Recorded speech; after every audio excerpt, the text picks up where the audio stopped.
আসসালামু আলাইকুম প্রিয় বন্ধুরা। হজরত মাওলানা জালালউদ্দিন রুমি রহমতুল্লাহ আলাইহির লেখা একটি কবিতা আজকে আবৃত্তি করার চেষ্টা করছি। কবিতাটির নাম স্রষ্টার প্রেমে মাতাল। তুমি তো হয়েছ মাতাল আর আমি প্রকৃতিস্থ।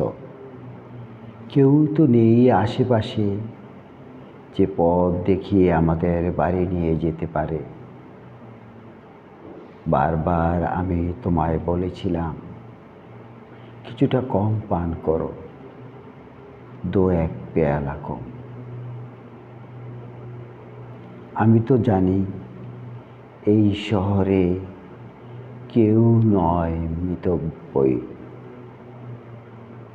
একজন হতে আরেকজন আরো মন্দ, একজন দিশেহারা আরেকজন বদ্ধ উন্মাদ। এসো হে আমার বন্ধু, পদার্পণ করো স্রষ্টার প্রেমে ধ্বংস হয়ে যাবার এই পাঠশালায়।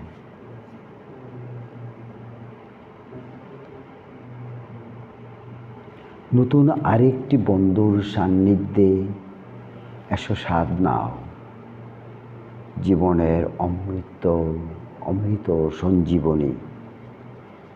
এখানে প্রতিটি কণায় দেখবে স্রষ্টার ধ্যানে মগ্ন কোনো মাতাল আর পরিবেশক অমৃতের বাণ্ড হাতে চক্কর দিতে ব্যস্ত।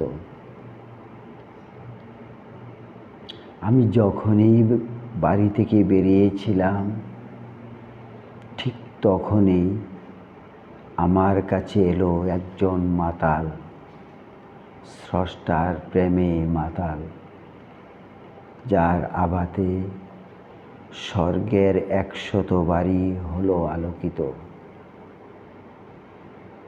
দোলছেন আর গড়াচ্ছেন তিনি যেন একটি নোঙরহীন পাল তোলো নৌকো। কিন্তু আসলে তিনি হলেন উপকূলে থেকে যাওয়ার সব বিচক্ষণ ব্যক্তিদের ঈর্ষার পাত্র। আপনি কোথা থেকে এসেছেন? আমি প্রশ্ন করলাম তাকে। তিনি উপহাসের চলে হাসলেন আর বললেন,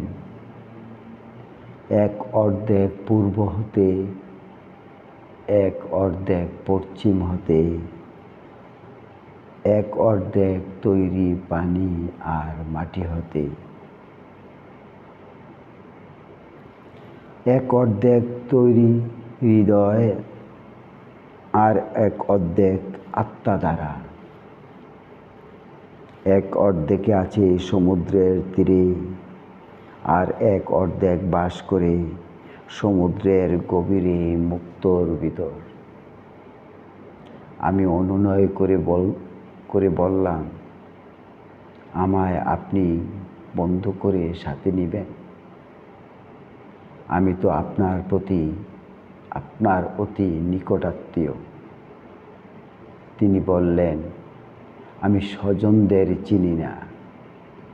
অপরিচিত জনের কাছে রেখে এসেছি আমার যত বিষয় সম্পত্তি আর প্রবেশ করেছি স্রষ্টার অমৃত সঞ্জীবনীর এই পাঠশালায়। আমার কেবল আছে বুক ভর্তি অনেক শব্দ, কিন্তু ওগুলির একটিও আমি আজ আর উচ্চারণ করতে জানি না। ধন্যবাদ।